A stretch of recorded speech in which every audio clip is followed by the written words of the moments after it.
बहुत शुक्रिया श्री शशि थरूर जी। Thank you very much, Mr. Chairman.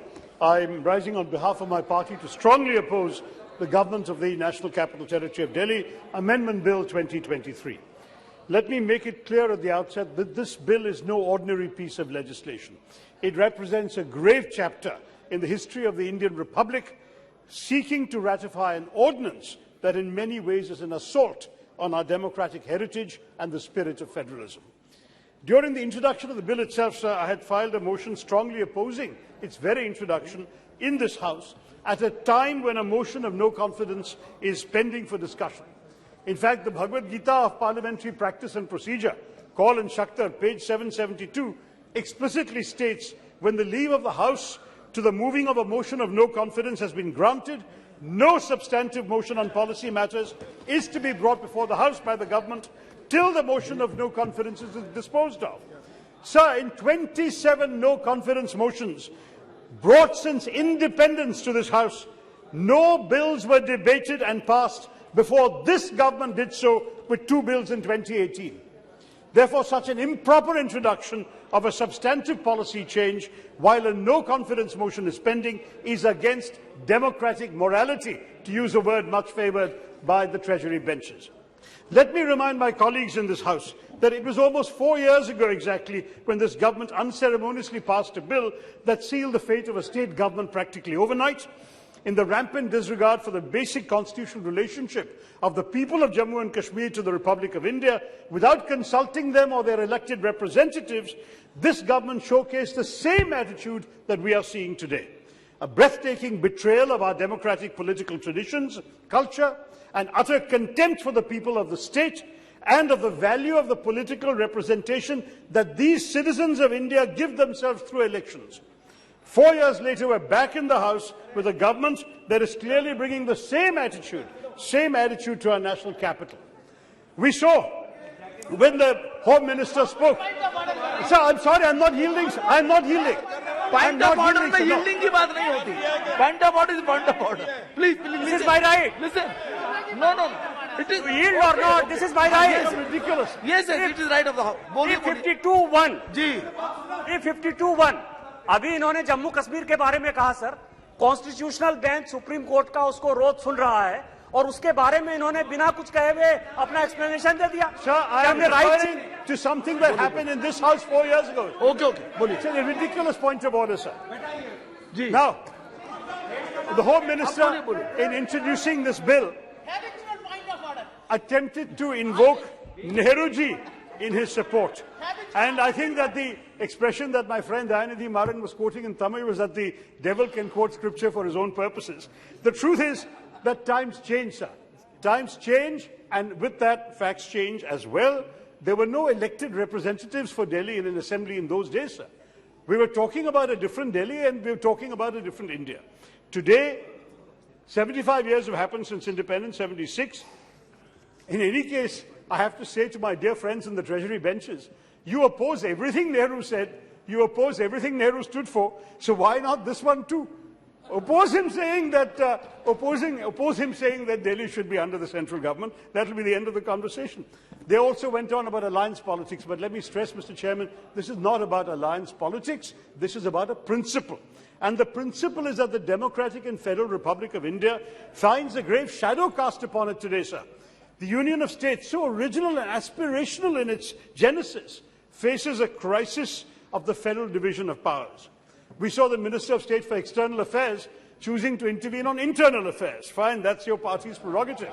But the fact is that she asserted that India is not federal. She said it 3 times. Why then do we have a state list, a concurrent list, a union list? Because we are federal. I'm sorry, ma'am, I'm not yielding. I'm sorry. I'm responding to a debate, to a point made in a debate. I have every right to do so, sir. Why does the government and the Prime Minister speak of cooperative federalism if she is right and we are not federal? Obviously, the government wants to sing the virtues of cooperative federalism, but in stark contrast to that, we see the ruling party impinging upon the sovereign domain of the states, from vacillating on GST dues and Manrega payments to states, to bulldozing through laws and subjects from the state list. A blatant subversion of the constitutional separation of powers is taking place again today through this bill.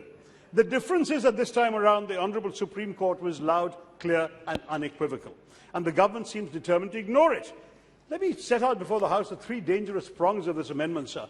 It removes services from the legislative competence of the Delhi Legislative Assembly. In other words, it amends the Constitution without being a Constituent Assembly, a constitutional amendment bill. Second, it establishes this National Capital Civil Services Authority, consisting, as everyone has pointed out, of the Chief Minister, Chief Secretary, Principal Home Secretary. Now, the authority in which the elected CM can be outvoted by the other two can even convene on the basis of quorum of two. So even without the CM, the two officials can get together and decide anything they like, sir. They can make then recommendations to the Lieutenant Governor regarding transfers, postings, officials, disciplinary matters, and bureaucrats are going to henceforth exercise authority that voters have given to their elected public representatives. If BJP was in power in Delhi, sir, would they have accepted this? It seems a case of where you stand depends on where you sit. Now, third point, sir. The bill empowers the Lieutenant Governor to exercise his sole discretion on several matters, including those related to this civil services, the summoning, prorogation and dissolution of the Delhi Legislative Assembly. So this implies that the elected Chief Minister may even be unable to convene a session needed for essential government business. The LG can overrule him. Even a unanimous decision of this authority can be overruled by the LG. He can define the powers and duties of the officers of the Delhi government, superseding the ministers. Now, sir, executive lawmaking through an ordinance, as the Supreme Court held in DC Wadhwa 1987, is only to meet an extraordinary situation and cannot be perverted to serve political ends, quote unquote, from the Supreme Court. But the government's arguments even today were all political, sir. And what is interesting is it has intervened on political grounds in a brazen manner. Most crucially, they have added this subject of the exemption of services to the existing exemptions in the Constitution, land, public order and police, under Article 239AA, which everyone has been citing. To do it without amending the Constitution, which requires a two-thirds majority and a different process, is an act of constitutional subterfuge, sir. Now, how ironic that when the Supreme Court has said that there is a complete breakdown of constitutional machinery in Manipur, you don't want to discuss it. But when you want to amend the constitutional machinery when it is functioning in working order in Delhi without admitting it. What kind of contradiction this is, sir? Now, is an ordinance or a bill even constitutionally permissible when the very framework of the Constitution's basic structure is being altered? Article 239AA provides the Delhi Legislative Assembly with powers to make laws on subjects in the state list and the concurrent list, barring police, public order and land. Agreed. Parliament, of course, their right, can legislate on subjects under the state list with respect to Delhi, but the bill specifies that the Delhi Legislative Assembly will not have the power to legislate on the subject of services, which actually comes under the state list. So by doing so, the bill effectively expands the subjects that the Delhi Assembly cannot legislate on, and therefore is changing the constitutional framework. Under Article 368 of the Constitution, a constitutional amendment has to be initiated for such an action. So I ask you, Mr. Chairman, sir, how can you admit this bill except under the rubric of a constitutional amendment bill? It just seems to me, sir, this is completely out of order in terms of the procedures of this House. Now, let me take you back to what the Court has said in its judgment of May 2023. The Supreme Court has argued that democratic government rests on a triple chain of accountability. Civil servants are accountable to ministers, ministers are accountable to legislators, and legislators are accountable to the electorate. That is how we all function, sir. That's our democracy. If a democratically elected government is not provided with the power to control the officers posted within its own domain, then this key principle of the triple chain of collective responsibility becomes redundant, sir. By severing the first link of the triple chain of accountability, the bill is essentially contradicting the principles of parliamentary democracy in the very year that the Prime Minister has hailed us as the mother of all democracy. Can a mother treat her children this way, sir? Now, I do want to say, sir, Article 239AA, which... Huh? Stepmother. Well, even stepmothers would not do this, I assure you. Conferred a special status on the National Capital Territory, constitutionally entrenched a representative form of government, and incorporated a spirit of federalism so that the residents of the capital of India have a say in how they are governed, sir. It is the responsibility of the government of the NCTD to give expression to the will of the people of Delhi who elected them, sir. Now, the Supreme Court has said that Delhi has a sui generis status. They keep saying it's not a full state, but it has a special status. The court noted that the principles of federalism and democracy are interlinked, since the state's exercise of legislative power gives effect to people's aspirations, and that federalism, I'm quoting the Supreme Court, creates dual manifestations of public will in which the priorities of the two sets of governments are not just bound to be different, but are intended to be different, quote unquote. So what are they talking about, sir, on the Treasury benches? Now, the Supreme Court's May judgment reiterates the principle spelt out by its 2018 judgment that ministers bear responsibility before the legislature for every action undertaken by public officials in their respective department. The court has observed a paramount feature of the federal constitution is this distribution of powers in such a way that the ministers exercise their exclusive power over administration. Now, how can you then say that a minister is responsible for an official who in fact can supersede him on the provisions of this bill? If you are a minister, Mr. Chairman, sir, and your official is taking a decision you don't approve of, how are you accountable? What happened to the core principle of parliamentary democracy, sir? And you cannot hold your officials accountable even for bureaucratic delays. They are larger than you, sir. As Supriya Sule said, the selected are overtaking the elected. Now, the Lieutenant Governor under Article 239AA has to act on the aid and advice of the Council of Ministers, except when exercising discretionary powers. Now, the Transaction of Business Rules of the Government of NCT Delhi, 1993, provides that certain matters must be submitted to the LG through the Chief Minister and Chief Secretary for his opinion prior to the issue of any order. And these are spelt out, sir. Peace and tranquility of Delhi, relations of the Delhi government with other state governments, and relations of the Delhi government with the Supreme Court, the High Court of Delhi, and summoning, proroguing and dissolving of the Legislative Assembly. The bill expands those mentioned matters now to include the relations of the Delhi government with the central government. Additionally, it expands the powers of the Lieutenant Governor's opinion to have sole discretionary power on these matters. If there is any difference of opinion, even on matters beyond these three items, between the LG and the CM, the LG takes precedence. Now, this is the point that my respected colleague from the DMK was making, sir.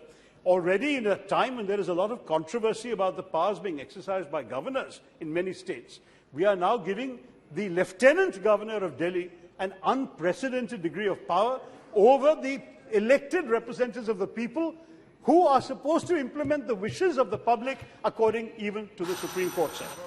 I'll conclude in 2 minutes, sir. The basic point is, you all know, Lieutenant Governors and Governors are supposed to act on the aid and advice of the Council of Ministers on matters within their executive competence. So you're contradicting the 2018 judgment of the Supreme Court, which stated that the decision-making power lies with the elected government. How can this pass the filter of this hallowed house, sir? What we have repeatedly seen under this government is a brazen effort to curtail the autonomy of states. The PM talks about cooperative federalism, but we are witnessing instead coercive federalism, sir, that seeks to centralize all power in the hands of the central government. And the problem is, it looks as if in the new India, some states will come first if they're ruled by the right party. Others must remain subservient to the political wishes of those in Delhi. I want to conclude, sir, with just 2 more thoughts. The first is, there are multiple aspects to this bill. There's been not to the bill specifically, but to what the bill represents. The cultural aspect of assaults on states' rights by the unjustified push towards imposing Hindi on the southern states. There's a law and enforcement angle through the weaponization of independent regulatory and investigative bodies like the ED, the CBI, the IT department. There's also definitely the use of legislation like the Disaster Management Act. We saw an obscure provision of which was used to ride roughshod over states' rights in imposing successive lockdowns during COVID without consulting states. We've seen, sir, in the creation and misuse of the PM Cares Fund, which limited the flow of cash to the state-run Chief Minister's disaster relief funds. We've seen this with the acceleration of centrally sponsored schemes which Now seeks conclude. to... Sir, I'm just illustrating the problem No, of states' rights and federalism, sir. So I do want to say, and finally the large number of cesses that are currently being levied by the central government, the proceeds of which are not being shared with states, sir. So I'm sorry to say, is this a new definition of na khaunga, na khane dunga? I'm very, very concerned, sir, that this legislation is putting uniformity and central control over the democratic interests of our country that the Prime Minister hails. And I do want to stress, fundamentally, this is a basic constitutional question. The highest court of the land has ruled in favour of both the spirit and the letter of the Constitution. Sir, we owe ourselves more respect. Sir, Speaker Sahab bolte hain ki is sabha ki garima ko respect karo, sir. We should definitely treat this House with more dignity than to let such a travesty of a bill pass this House. Thank you, sir, and Jai Hind. जी मसूदी साहब please chairman साहब बहुत शुक्रिया मुझे इस bill पर बोलने की इजाज़त देने के लिए। जनाब मैं